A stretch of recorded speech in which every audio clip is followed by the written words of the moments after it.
আসসালামু আলাইকুম প্রিয় শিক্ষার্থীবৃন্দ, আশা করি তোমরা সকলেই ভালো আছো। তোমাদের সাথে আছি আমি সামিয়া আফরোজ রিদি। আজকে আলোচনা করব ডায়ালগ রাইটিং এর একটি টেকনিক নিয়ে।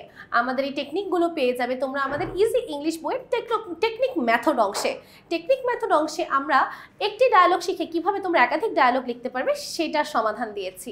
আমাদের এখানে একটি ডায়ালগ থেকে 63টি ডায়ালগ লেখার পদ্ধতি একটু দেখব। প্রথমে আছে learning English, kindness, liberty, optimism, confidence, learning computer, common sense, politeness, charity, ambition, character, dignity, discipline, self-criticism, cleanliness, self-reliance, personality, modesty, civic sense, reading newspapers, moral courage, cooperation, patriotism, courtesy, obedience, morning walk, glorious mind, diligence, popularity, dutifulness, respect, early rising, genius, dignity of labor, good manner, faithfulness, perseverance এবং এরকম আরো অনেকগুলো ডায়ালগের topic এখানে আছে। এবং এখানে আপনার early rising টপিকটাতে একটু স্টার মার্ক দিয়ে রাখবেন, কারণ আমরা দেখেছি বিগত বছরগুলোতে এই ডায়ালগটা অনেক বেশি পরিমাণ আসে।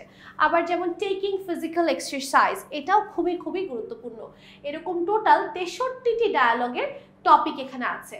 এবং আমরা নিচে যে একটি ডায়ালগ আছে, একটি ডায়ালগের মাধ্যমে 63টি ডায়ালগের নিয়ম শিখে ফেলবো। কিন্তু একটা জিনিস মাথায় রাখতে হবে, শর্টকাটের মাধ্যমে আপনি কখনোই পরিপূর্ণ নাম্বার পাওয়ার আশা করতে পারবেন না। আপনি যখন এই পদ্ধতিতে লিখবেন তখন হয়তোবা আপনি 15-র মধ্যে সর্বোচ্চ 9, 8 এরকম পেতে পারেন। আর মাথায় রাখতে হবে যে আমাদের এই মেথডগুলো দুর্বল শিক্ষার্থীদের জন্য তৈরি করা হয়েছে। কেননা বাংলাদেশে অধিকাংশ শিক্ষার্থীরা ইংরেজিতে দুর্বল, তারা আসলে কোনো রাইটিং পার্টি ফ্রি হ্যান্ড রাইটিংয়ের মাধ্যমে করতে পারে না, তাই তারা মুখস্থ বিদ্যাকে অবলম্বন করে। তাই আপনাদের মুখস্থ বিদ্যার প্রক্রিয়াটাও আমরা আরেকটু সহজ করে দিতে যাচ্ছি। তাই আমরা 63টি মুখস্থ না করে কিভাবে একটি মুখস্থ করে আপনি 63টি লিখতে পারবেন সেই পদ্ধতি কিন্তু এখানে উল্লেখ করা আছে।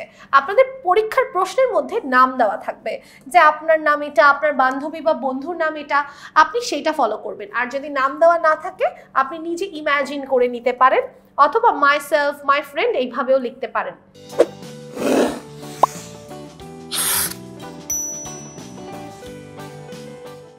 ওকে, ডায়ালগের প্রথমেই আমাদের স্যালিউটেশন আসবে, অর্থাৎ যেমন নাম থাকবে আমরা নাম চুজ করে নিতে পারি আমাদের প্রশ্নে দেওয়া থাকলে, আর না থাকলে নিজে বানিয়ে নিব। আর নাম যদি দিতে না চাই, মাই সেলফ, মাই ফ্রেন্ড এইভাবে দেওয়া যেতে পারে। আর স্যালিউটেশন মানে হচ্ছে হাই, হ্যালো, কেমন আছি, কোনো টপিক নিয়ে কথা বলা, ব্যাপারটা এরকম। Hello Monica, how are you, এখানে নাম আছে, কেমন আছো। I am fine, thank you, and you, আমি ভালো আছি, এবং তুমি।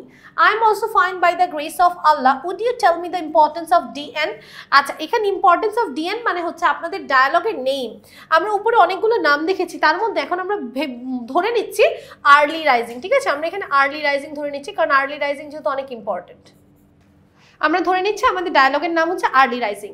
এখন আমরা কি বলবো, যে তুমি কি আমাকে বলবে আর্লি রাইজিং বা সকালে তাড়াতাড়ি ঘুম থেকে ওঠার উপকারিতা কি? মনিকা বলছে অফকোর্স, হ্যাঁ বলবো, ওয়াই নট, কেন না। I know the importance of DN, আমি আর্লি রাইজিং এর গুরুত্ব জানি। মনির বলছে please give me some information about DN, আমাকে আর্লি রাইজিং এর কিছু তথ্য দাও। দেখেন ডিএন এর জায়গাগুলো যে প্রশ্নের নাম আসবে এগুলো বসাবেন, আর বাকি জায়গাগুলো মুখস্থ করে ফেলবেন। The importance of DN is immense, সকালে ঘুম থেকে ওঠার গুরুত্ব অপরিসীম। It can not be described in words, এটা শব্দে ব্যাখ্যা করা যাবে না। DN helps people in many ways, early rising helps people in many ways. শুধু আর্লি রাইজিং, আপনি 63টা নাম এখানে বসান, অ্যান্সার মিলবে, আপনি অবশ্যই নাম্বার পাবেন। যদি এতটুকুর মধ্যে কোনো গ্রামাটিক্যাল মিস্টেক না করেন আপনি 10ও পেতে পারেন। উইদাউট ডিএন, আর্লি রাইজিং ছাড়া no people can lead a meaningful life, কোনো ব্যক্তি অর্থপূর্ণ জীবনযাপন করতে পারবে না। মনির বলছে do you know more about it, তুমি কি এটা সম্পর্কে আরও বলতে পারবে? মনিকা বলছে yes, it is very essential in every sectors of human life, মানুষের জীবনের প্রতি ক্ষেত্রে এটা গুরুত্বপূর্ণ। And it also can play a vital role for the society and the whole human beings, এবং এটা আমাদের সমাজের জন্য, এমনকি পুরো মানব জাতির জন্য একটা গুরুত্বপূর্ণ ভূমিকা রাখতে পারে। মনির বলছে do you think that all students of our country are aware of DN, তুমি কি মনে করো আমাদের দেশের অধিকাংশ শিক্ষার্থীরা আর্লি রাইজিং সম্পর্কে সচেতন? মনিকা বলছে আই থিঙ্ক, আমি মনে করি দ্যাট যে most of the students are known but not aware about DN, অধিকাংশ শিক্ষার্থীরা জানে কিন্তু সচেতন নয়। কোন সম্পর্কে? ওই যে প্রশ্নে যেটা থাকবে, যেমন early rising. To create awareness, সচেতনতা সৃষ্টি করতে all educated people should come forward, প্রত্যেকটা শিক্ষিত মানুষের সামনে এগিয়ে আসা উচিত। বিসাইডস, তাছাড়াও সরকারের উচিত make all the people aware about DN, DN মানে কি, আবার সেম প্রশ্নটা যেটা থাকবে পরীক্ষার প্রশ্নে, যেমন আর্লি রাইজিং, সবাইকে আমরা আর্লি রাইজিং সম্পর্কে সচেতন করবো। আর লাস্টে conclusion, yes you are right, তুমি ঠিক, thank you very much, wish you good luck, same to you, bye, শেষ করে দিলাম। যদিও আমরা নর্মালি ডায়ালগ 10 থেকে 12 জোড়া লিখেই থাকি, কিন্তু যেহেতু এটা দুর্বল শিক্ষার্থীদের জন্য, তাই আপনাদের জন্য এতটুকু একটা সাইজ একদম পারফেক্ট। আপনারা এতটুকুই ভালোভাবে যদি পড়ে লিখতে পারেন তাহলে ইনশাল্লাহ আপনারা ভালো নাম্বার পাবেন। ডায়ালগের ব্যবহৃত ডিএন মানে হচ্ছে ডায়ালগ নেম। আশা করি আপনারা সবাই বুঝতে পেরেছেন। সবাইকে অনেক অনেক ধন্যবাদ। এবং এরকম আরও হাজারো মেথড দিয়ে তৈরি করা হয়েছে আমাদের ইজি ইংলিশ সিরিজের ইংরেজির প্রথম পত্র সহ অন্যান্য বইগুলো। তাই সবাই দ্রুত সংগ্রহ করে ফেলো, এবং যারা সংগ্রহ করেছো তাদের জন্য রইল অনেক অনেক শুভকামনা। আসসালামু আলাইকুম ওয়া রাহমাতুল্লাহি ওয়া বারাকাতুহু।